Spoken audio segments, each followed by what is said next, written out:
అందరికీ వందనాలండి. ఇప్పుడు క్రైస్తవులారా, మనము క్రైస్తవులు అని చెప్పుకున్నా లేదా బైబిల్ పట్టుకొని తిరుగుతున్న మన దగ్గర నుంచి జనాలు లేదా సమాజం అనేది గుడ్ క్యారెక్టర్ని ఎక్స్పెక్ట్ చేస్తుంది.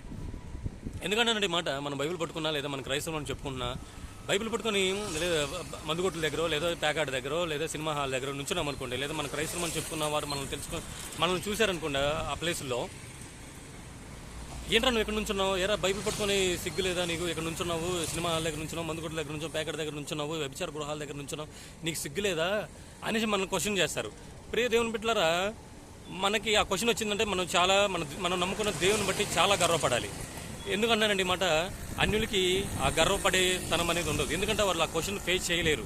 వారు ఎక్కడైనా ఉంచవచ్చు, వారికి ఏ రిస్ట్రిక్షన్ లేదు, వారు ఎక్కడైనా ఉండొచ్చు. ఎవరు వాళ్ళని క్వశ్చన్ చేసే వాళ్ళు ఎవరు ఉండరు. ప్రియ దేవుని బిడ్డలారా, మనం నిజ దేవుని నమ్ముకున్న వాళ్ళని గర్వపడండి. ఆయన నచ్చిన విధంగా, ఆయన కోరుకున్న విధంగా, యథార్థంగా, నిర్దోషంగా, పవిత్రంగా, పరిశుద్ధంగా మనం బ్రతకడానికి ఇంకా ప్రయత్నం చేయండి. అందరికీ వందనాలు.